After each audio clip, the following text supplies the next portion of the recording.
wise man once said that truth is stranger than fiction, and I promise you this all really happened. A giant of a man known for lumbering around with little dudes clinging to his body journeyed from here to here to here, and discovered the most perfectly preserved tomb known to mankind, leaving a trail of devastation in his wake. And all the while, the wealthy watch from afar, chowing down on mummies. Is truth stranger than fiction? I guess you'll just have to buy a ticket and decide for yourself.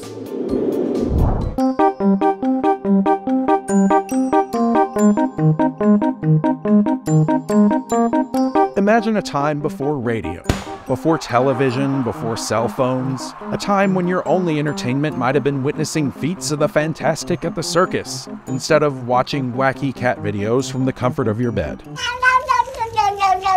A time when the wonders of the world had to be brought to you, from the moss-haired girl to the living skeleton, from the strange and the spectacular to the bizarre and the breathtaking. Our tale starts in Padua, in northern Italy, with a man named Giovanni Battista Belzoni. No relation to this Battista, who would probably disapprove of much of what you're about to hear. What is wrong with you? Now, Belzoni fancied himself an engineer and supposedly studied hydraulics in Rome. Eventually, he winds up in London after being forced to flee the Italian invasion of Napoleon. Bonjour. Standing 6 feet 7 inches tall, he tumbled into a career suited to a man of his stature, that of a circus strongman known as the Great Belzoni.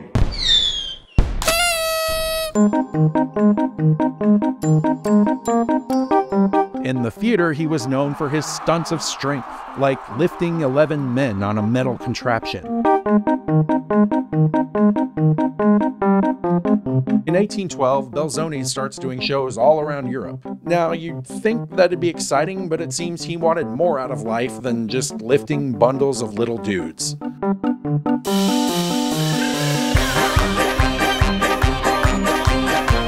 On the island of Malta, he meets a man who works for Muhammad Ali. No, not that Muhammad Ali. I done handcuff lightning, throw thunder in jail. I mean the one who was the Ottoman ruler of Egypt.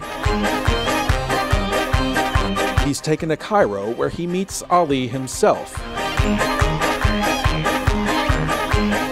Belzoni shows him a water wheel invention that could supposedly raise the Nile.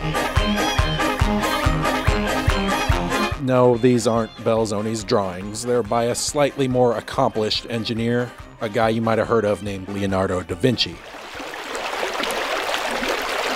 This isn't it either, and frankly, I'm not sure what it looked like because Belzoni's water wheel never comes to be. But he gets connected with a guy who puts him in touch with the right people. Or maybe the wrong people, considering what happened.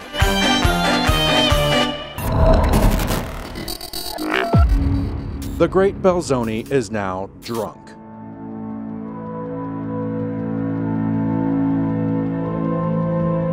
What I mean is, he's gotten a taste for that intoxicating elixir called Egypt. Which is no surprise. It's enticed travelers back to the age of the ancient Greeks.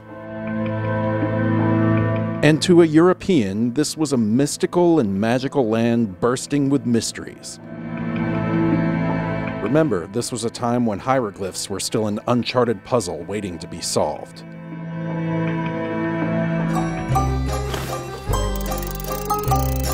And if it's still tough to wrap your mind around his mindset, maybe we could look at it this way. For Belzoni, this was a chance to be known for his brains and not his body.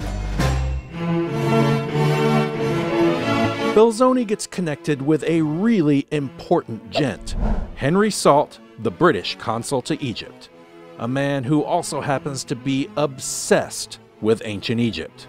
Here's Belzoni's own words on how he put his powers of persuasion to the test. Knowing the wish he had for the removal of the colossal bust of Memnon, I repeatedly told him that I would undertake its conveyance from Thebes to Alexandria, so that it might be sent to England.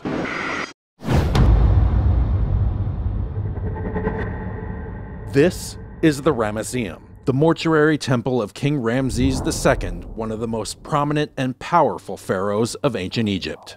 Incidentally, Ramses lived into his 90s and had over 100 kids. That doesn't really have anything to do with our tale, but how can you not mention it? 100. This bust of Memnon Belzoni claimed he could move wasn't actually of someone named Memnon. It was of Ramses II. Standing nearly 9 feet tall, it weighed over 7 tons. And it wasn't actually a bust either. It was a piece of a larger statue long since broken off, which still sits in its spot, right next to its twin. If he could pull it off, this victory would make Belzoni famous for lifting something other than little dudes on a stage, and he knew it. I found it near the remains of its body and chair, with its face upwards and apparently smiling on me at the thought of being taken to England. I mean, what is your malfunction?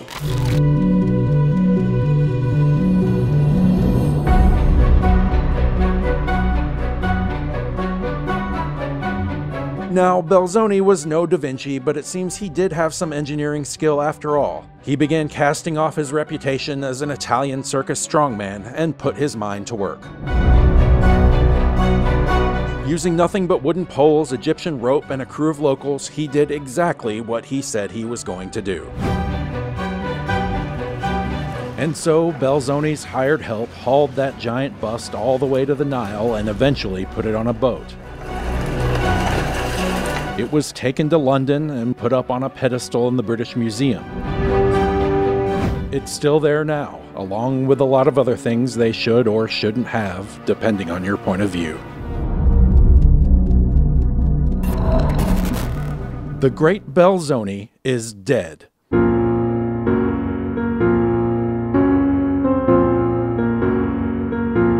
His success gave him a chance to leave his old life in the sand and reinvent himself. He's hired by Salt and begins traversing the land as a self-styled adventurer, uncovering more treasures to send back to England. A metamorphosis begins. He completely revamps his appearance. The circus strongman was buried. In his place, the all-new Belzoni emerges, one who adopted the dress of the Ottoman rulers of Egypt. He sails even farther south, nearly down to what's now the border of Sudan. There, he visits an even greater temple of Ramses II, one that would leave Belzoni breathless.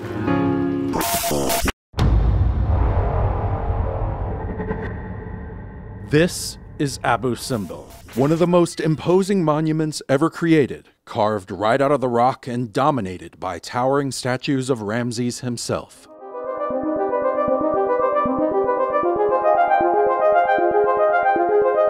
It's believed one of its purposes was to terrify travelers from nearby Nubia who'd pass it on the Nile and realize just how mighty Egypt and its king were. When Belzoni arrived, the temple was half buried in sand.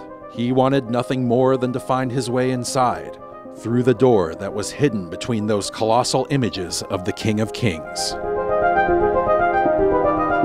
Now, it'd be easy to say Belzoni only cared about treasure, and certainly that was one of his main concerns. But in reading his oh-so-eloquently titled book, Narrative of the Operations and Recent Discoveries Within the Pyramids, Temples, Tombs, and Excavations in Egypt and Nubia, and that's the short version, he often makes astute observations about the civilization which would later prove to be correct. And as one might expect, Belzoni makes a grand total of 0 references to his life as a circus strongman. It's clear how he wanted to be known. Belzoni found some help. Together, they cleared the sand away from the temple until they're able to make their grand entrance.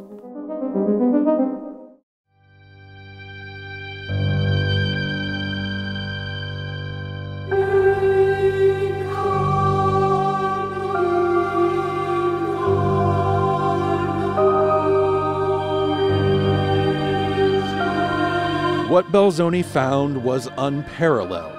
even amid the accomplishments of ancient Egypt. A grand hypostyle hall flanked by immense images of Ramses merged with the god Osiris. Massive reliefs paying tribute to the king's military prowess. The deified Ramses taking his place alongside some of the most well-known divinities of the time. From what we could perceive at the first view, it was evidently a very large place. But our astonishment increased when we found it to be one of the most magnificent of temples, enriched with beautiful intaglios, painting colossal figures. This was a chance for Ramses' dreams to come true. Though none could read the writing on the walls, this could be the king's first step towards being reborn. As much as Belzoni's enthralled by what he finds, there's no treasure to take. He sets about recording what he saw, but unlike an actual archaeologist would, he gives up. The heat was so great in the interior of the temple that it scarcely permitted us to take any drawings, as the perspiration from our hands soon rendered the paper quite wet. Accordingly, we left this operation to succeeding travelers who may set about it with more convenience than we could, as the place will become cooler. So Belzoni just leaves.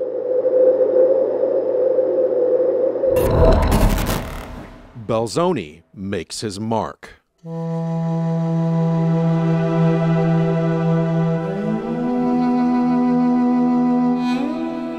When you think of ancient Egypt, one single image is likely what springs to mind.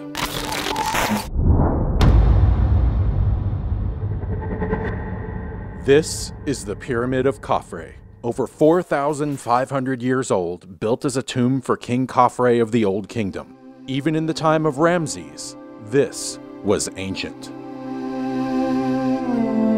It's one of three main pyramids on the Giza Plateau, constructed by Khufu, Khafre, and Menkaure, father, son, and grandson. There are only three of well over 100 pyramids built by the ancient Egyptians, many now lost to time.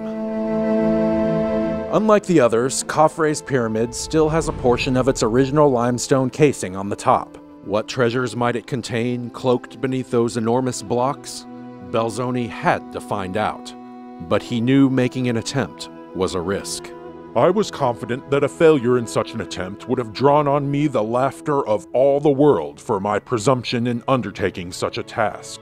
But at the same time, I considered that I might be excused, since without attempting, we should never accomplish anything. Belzoni believed he had greater powers of observation than most due to his Egyptian experiences. He got permission from the Ottomans, hired a crew, and began to dig at a spot he selected, only to find out he was completely, utterly wrong. And it was then that the height of humiliation hailed down upon him. A group of Europeans who'd climbed the neighboring Great Pyramid spotted Belzoni. They fire a gun in greetings. Belzoni returns their hello. Most disturbingly, this group included, get this, the curator of the Louvre Museum in Paris. They come down to see what Belzoni's up to. Word spread among all the French in Cairo. As Belzoni plots his next move, visitors become a daily burden, some surely swinging by to snicker at the former Circus Strongman. Global embarrassment was now on the menu. But Belzoni refuses to stop. Informed by hints from the previously entered Great Pyramid, he picks another spot. His workers call him the name Memnon, meaning madman. Still, Belzoni persists. The workers hack away at the mortar.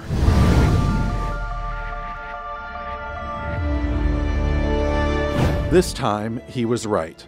Giovanni Belzoni became the first man in modern history to enter the Pyramid of Khafre. And as far as he knew at the time, he was the first man inside at all since the age of the ancient Egyptians. But as for what he was feeling in that moment, Belzoni is silent. My torch, formed of a few wax candles, gave but a faint light. I could, however, clearly distinguish the principal objects. He goes on to explain what he found in rather scientific language. The pointed ceiling, the empty sarcophagus near the floor. There was no treasure. The pyramid was ransacked long ago, and Belzoni even finds Arabic writing. Someone else had been here hundreds of years earlier. Nevertheless, he dodged disgrace, even though he basically left empty-handed. But he did leave behind one thing. His name written in giant letters on the wall, discovered by G. Belzoni, 2 March 1818. It's still there today. One way or another, Belzoni seemed bent on inscribing his name in history. But the best, or worst, was yet to come. Belzoni is a man of style.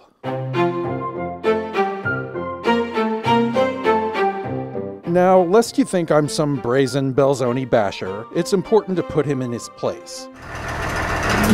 And no, I don't mean like that. We need to remember this was a time when Egypt was hot, especially in Britain. Pieces of ancient Egypt were more coveted than YouTube subscribers, and collectors are more shameless than those constantly screaming to Subscribe and click the notification bell, and don't forget to like this video if you liked it. Disgusting, right? Anyway, people were running all over Egypt looking for stuff to sell, and finding it wasn't hard. You could buy yourself a nice fresh mummy right off the street. A feature of high-end British dinner parties involved unwrapping mummies looking for amulets tucked inside. I mean, what better way to impress your friends and show how important you were than to invite them over to unravel cloth from a dried-up dead body? Come on, you can't tell me you wouldn't go. Leave a comment down below if you would go to a mummy party. Mummies were a hot-ticket item in a number of ways. They were often ground up and used in paint, a color called mummy brown. Some people even used them as a medical treatment, eating them or crushing them up and rubbing them on themselves. I'm not making that up. Headache? Mummy. Fever? Mummy. Cough suppressant? Mummy. Eat it, rub it, maybe even smash it into a powder and snort up some mummy. Okay, I don't know if they actually snorted mummy, but why not? The point I'm trying to make is that despite his tendency to wax poetic about ancient Egypt, it's clear Belzoni was also seeking out fortune and glory, but that was kind of his job. He was employed by Henry Salt, the British consul to Egypt, and some of the items he and others obtained were bought by the British Museum, and by extension the British government, along with Belzoni taking a giant obelisk from the Temple of Isis at Philae,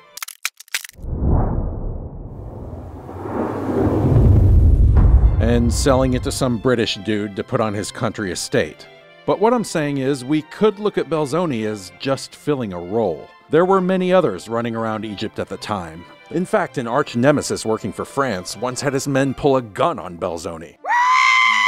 So in his mind, if his behavior led to some destructive decisions, then so be it. As for whether or not that excuses what you're about to hear, you'll have to decide that for yourself.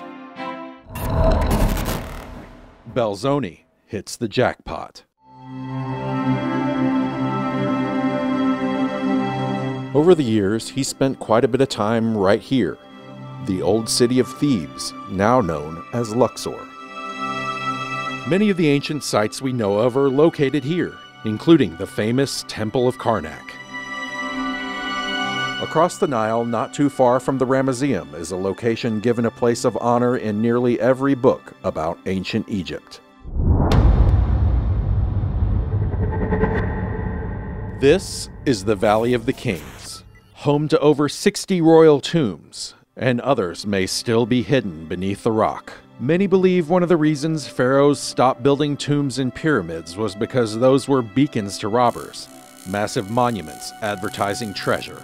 Here in the valley, everything is underground, meant to remain private, meant to remain buried. Some tombs have been opened since antiquity and even hold ancient graffiti from the Greeks and Romans. Others have been utterly destroyed, fallen prey to flash floods, like this one built for Ramses II. Belzoni himself uncovered some, which led to him breaking through walls and candidly mentioning acts like pulling the hair out of female mummies. Selfish.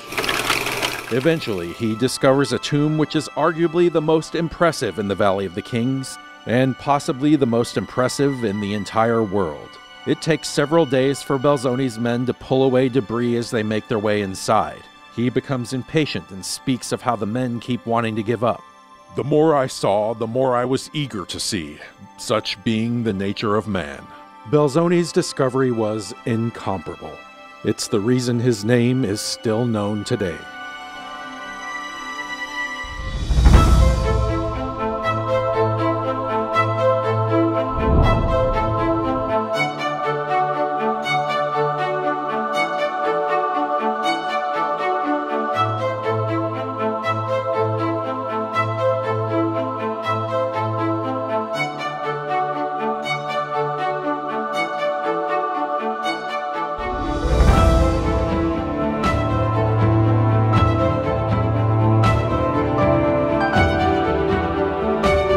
This tomb is the longest and the deepest in the entire Valley of the Kings. Nothing quite like it had been seen before, and nothing quite like it has been discovered since.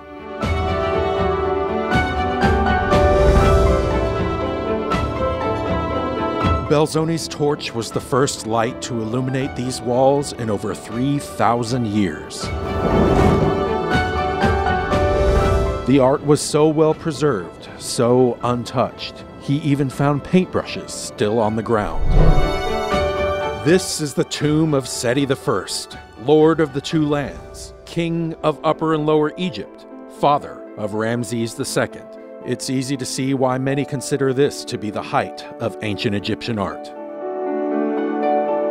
For Belzoni, his dull, scientific language goes out the window. The man is absolutely enchanted. I may call this a fortunate day, one of the best perhaps of my life. She has given me that satisfaction, that extreme pleasure, which wealth cannot purchase.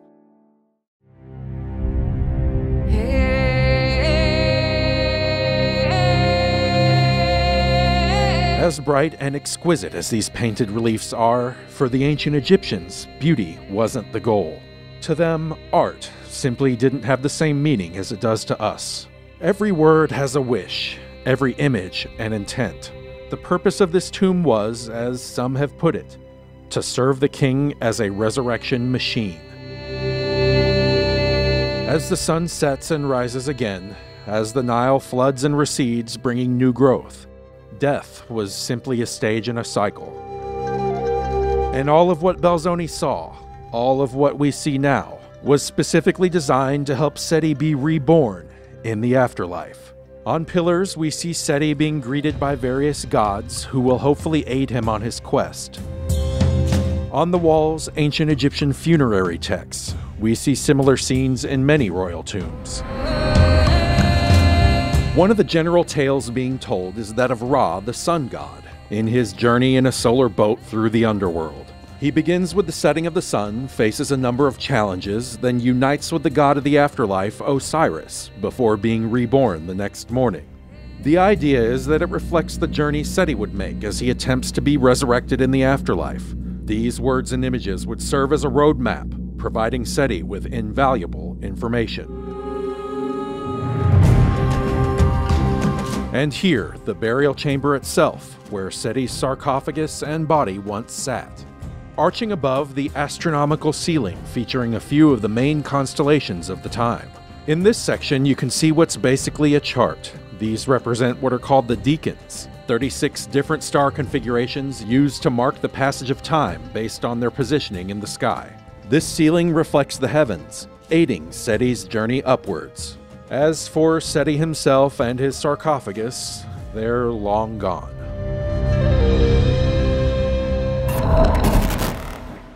Belzoni, I don't even know what to say here because this is just f***ed up.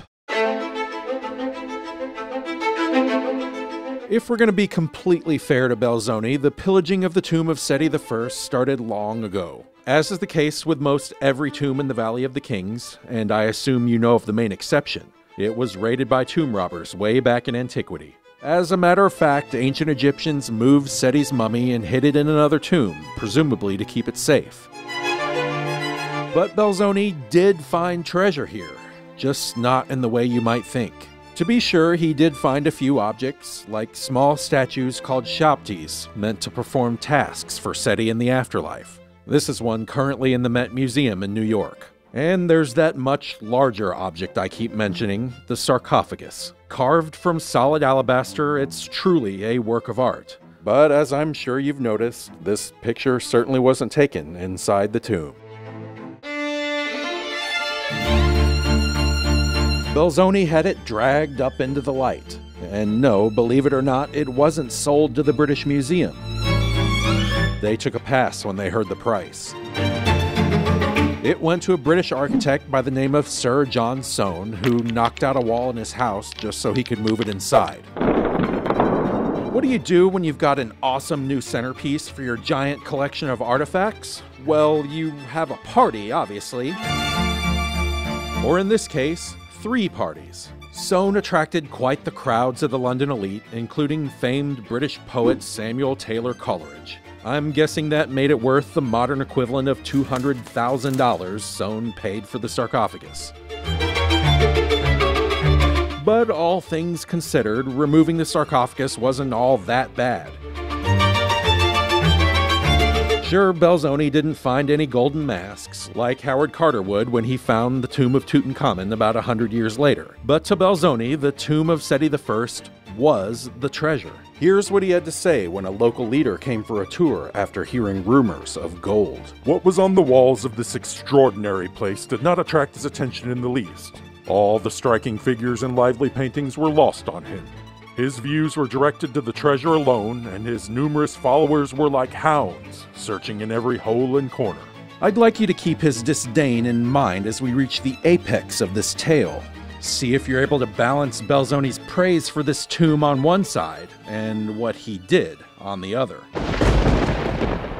For starters, remember how I said flash floods wreaked havoc in many of these tombs? Belzoni knew this was an issue, and apparently started working on dikes to redirect the flow, but just never bothered to finish. What happened? Yeah, you guessed it, floodwaters. I can't get over the fact this place was sealed up for 3,000 years, and then Belzoni's inaction basically meant he blasted the walls with a fire hose. But let's give him the benefit of the doubt. Let's say it was just an honest mistake and he didn't realize how much damage a torrent of water and mud might cause to delicate plaster reliefs and paint.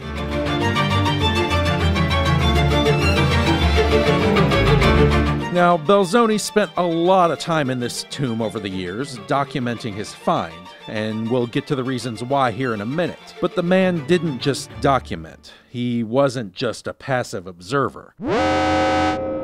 I feel like I should put some sort of explicit content warning here so you can send the kids out of the room.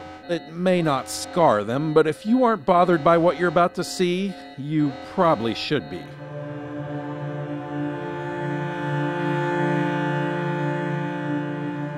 This is video from the Factum Foundation based in Spain. They're demonstrating what are called squeezes. Squeezes are molds using wax, plaster, and vegetable fibers. This demonstration obviously isn't done on the real thing, and the wall they used for this example doesn't have paint on it. But an actual squeeze would pull away paint. Yes, Belzoni made squeezes. Quite a few of them, actually. But being upset over this requires a bit of context. Here's a picture of what one of these walls looks like today, and here's the Factum Foundation's approximation of the same wall when Belzoni found it, based on drawings of the time. Later, tourists visiting the tomb took their own squeezes, and the spots where those were made are still quite obvious when you know what to look for.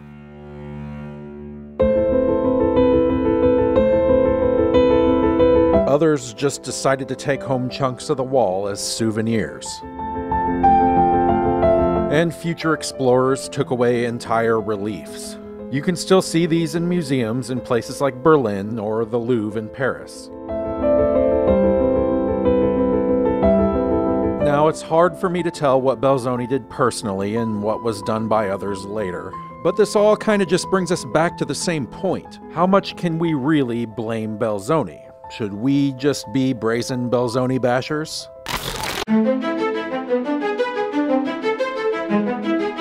Well, Belzoni was hardly the worst. Remember the supposed bust of Memnon? You might have noticed a giant hole on the right side of his chest. That was drilled by the French, who planned on stuffing it with dynamite. They thought if they blew it up, it'd be easier to move. Or how about these Nubian pyramids built by the Kushites in what's now the country of Sudan? Another Italian explorer named Giuseppe Ferlini paid a visit in the 1830s and just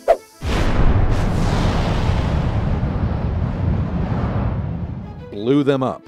He destroyed over 40 of them, looking for, what else? Treasure.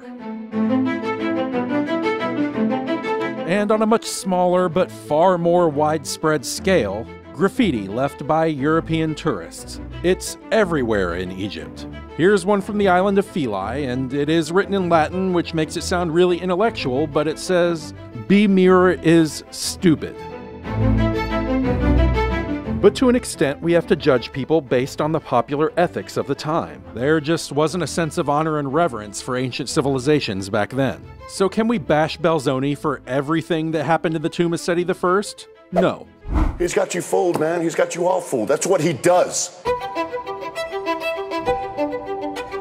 Maybe we can just look at the damage done on both sides of the Nile as simply part of history. Something we can learn from and be a little lenient with the presumptuous perpetrators. Except this guy. He can just...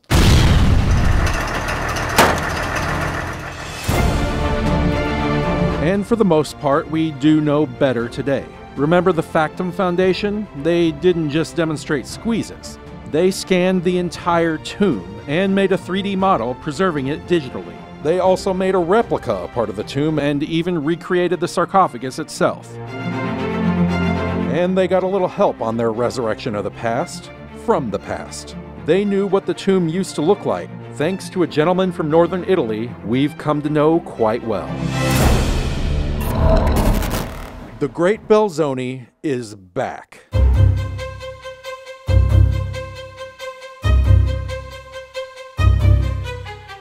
Now, I've told this tale a bit out of order. Belzoni actually left the tomb, went to the pyramids, then came back. Why? Well, he was a man with a plan. As I said, there weren't any golden masks in the tomb of Seti I, so Belzoni turned the tomb itself into the treasure. And I've also told you Belzoni was no Da Vinci. He was no Da Vinci in the realm of engineering, and he was also no Da Vinci when it came to being an artist. But Belzoni was an artist.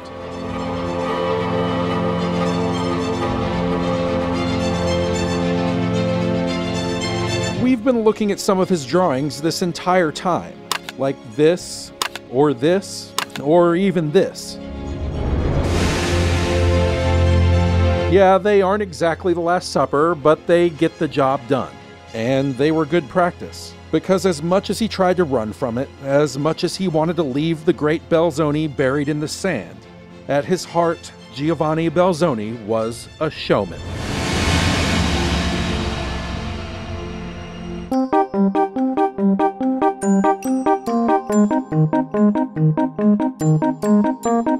The great Belzoni went back to London, and he wasn't coming empty-handed.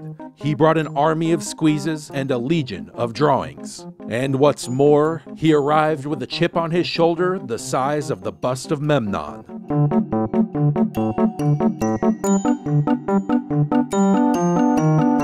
Repeated arguments with Henry Salt over who owned what and who got credit. And what's more, European publications confusing him with other explorers and handing his acclaim to others. The great Belzoni was going to show London just who the hell he was.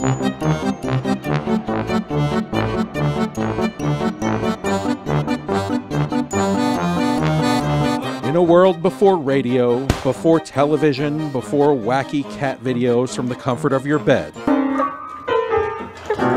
the great Belzoni brought the wonders of the world to them. He secured a spot in the Egyptian Hall on Piccadilly Street, right down the road from the square known as Piccadilly Circus, for a show. For his show. For the show.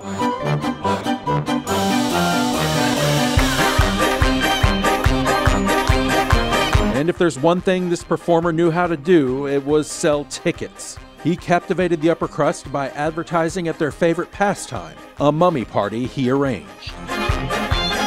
And out on the street, the sign spinners of the 19th century, telling one, telling all, about the show that simply couldn't be missed. Inside the Egyptian hall, amid the decor, past the columns styled just like those in ancient Egypt, the place that became known as Belzoni's tomb. Drawings? Sure. Artifacts? You bet. But at the heart of this show, the masterpiece itself, the replica.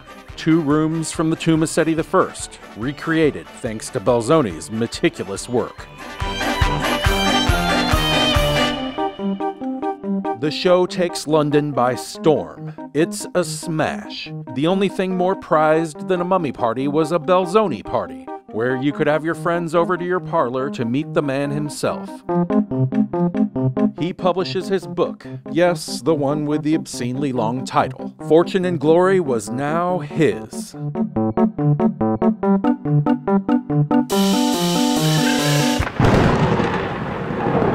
But you didn't really think this tale had a happy ending, did you?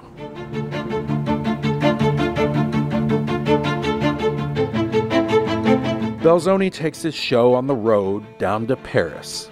Let's just say it's not as popular as it was in London, leaving his future a bit shrouded. And thus, the great Belzoni went home. No, not to Padua in northern Italy. I guess you could say he set sail for the only place he truly felt alive. The great unknown. His goal was to trace the course of the Niger River in West Africa, and to be the first European to visit the ancient city of Timbuktu. The great Belzoni never made it. And what's more, he fell prey to the most microscopic of foes, contracting a case of dysentery. Here's what he had to say in one of his final letters, speaking of his illness. All I can say is that I'm fully resigned to my fate, and I beg pardon of anyone I may happen to have offended in my past life, begging their prayers for my next. He wrote another letter after that. It's nearly illegible. Explorer? Yes. Destroyer? Absolutely. But despite all his flaws and contradictions, Belzoni can also be remembered as a man whose often painstaking documentation helped lay the foundation for modern archaeology, and a man whose popularization of ancient Egypt helped spark the imaginations of future explorers. Giovanni Battista Belzoni died on a Wednesday in December of 1823 in a village in what's now the country of Nigeria. He was only 45 years old. It's said he was buried beneath the branches of a tree. Whether you see him as a bold adventurer who explored a place where the lone and level sands stretch far away, or simply remember him as a self-centered plunderer, few could ever live up to his list of achievements. And so, as this traveler from an antique land has now left this boundless realm of unending change, perhaps we should look to a famous poem by Percy Shelley, who wrote of that colossal bust Belzoni brought to London. Look on my works, ye mighty, and despair.